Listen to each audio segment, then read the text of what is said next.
Hi and welcome to Out of Psych, Out of Sound podcast for A-level psychology students. My name's Ali and I'm an experienced A-level psychology teacher, but I actually now run my own private tuition business and I help students from Key Stage 3 right up to A-level. I would absolutely love some kind of fancy intro or outro for this podcast show, but it's not going to happen with me. It is just going to be me chatting through some of the key ideas and points that you need to know for your A-level psychology. So for this first episode, I suppose we can call it the pilot episode. I ummed and ahed for ages about what should it be about. And then I thought, when I was a classroom teacher, we used to have open evenings. And time again, students or prospective students and the parents would come and they would say to us, so what is psychology? Can you tell us a bit about it, please? So I thought, okay, well, that's going to be the content of this first episode. I suppose it's more likely to be designed, therefore, this episode for students who are very, very new to the subject. Future episodes, will cover the content that you need for the exam. But this is for those thinking about dipping their toes into psychology for the very first time. So if we look at what psychology is, in terms of a definition, we now think of it as the study of the human mind and behaviour.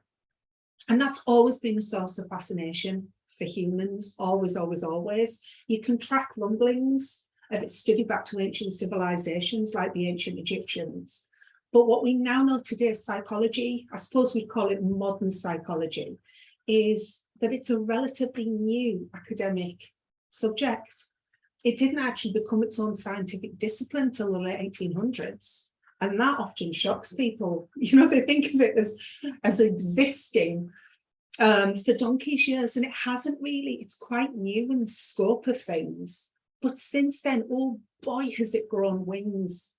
And it's now, if we look in terms of where it stands for popularity of A-level subjects, it stands, I think, in second place, and the second most popular subject to study at A-level.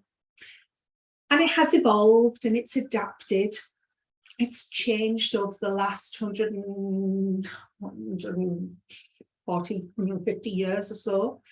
We're now in a position where psychology is made up of many, many different schools of thought. We tend to call them perspectives or approaches, and you'll come across these in your A-level study.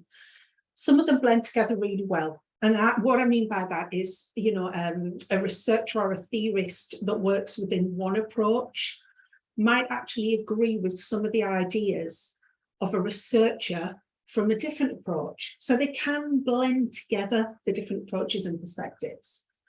But on the other hand, some of them are complete polar opposites. Their toes would curl, the idea that their paths or their thinking processes, I should say, might cross. You'll also find that some are highly scientific and some, well, they're not so much. But that's often one of the debates that you have to look at for your A-level course. You do also look at issues and debates that span the whole subject.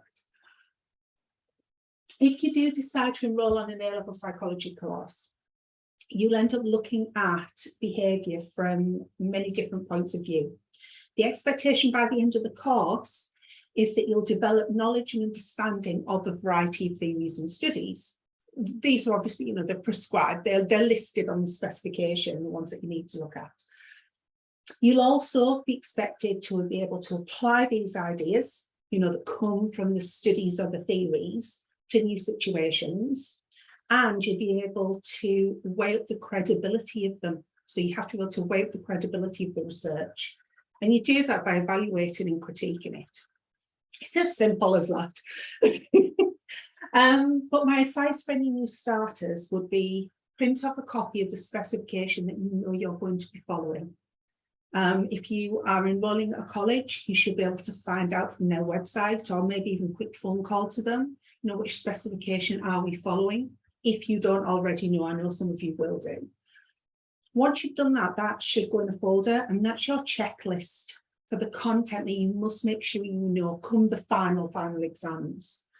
And then my advice for any new starters beyond that would be to start getting your head around research methods early on. Some people don't enjoy research methods, I'm not going to lie. I secretly do. I genuinely love research methods. And we always used to teach it first. There was a good reason why we did that. One of the reasons is because not only is research methods its own topic, and by that I mean it's a topic in its own right, I should say, sorry, but it also will feed into others. So if you've got sound research method knowledge, it's things like have a good understanding of the strengths and weaknesses of, for instance, experiments, self-reports, correlations, observations, and so on. You've got good understanding of those. Your ability to evaluate the research will also be good, or it should be. So that's why I would say always probably prioritize research methods first. Some of you may have a textbook at home and you're thinking, okay, I want to get a bit of a head start, before I join the class. Yeah, open it up at research methods and start reading through it. You'll also see very quickly that A-level psychology is extremely broad in terms of its content. You'll learn so many different ideas and topics and concepts along the way. You'll learn about processes involved in social behaviours like obedience and conformity. You'll learn how human memory functions and whether, in some cases, what can improve memory or what can damage it, what can appear to damage it. You look at possible causes and treatments for mental health conditions. That's always a really popular topic. You look at the importance of attachments in early childhood.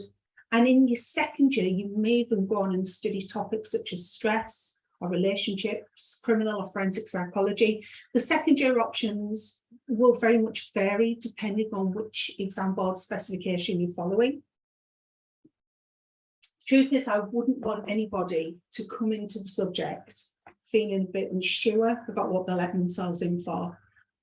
Hand on heart, speaking as somebody who, this is in the 1990s, mid-1990s, I've studied A-level psychology, I've got a degree in psychology, I've taught psychology for many years, I've been an examiner.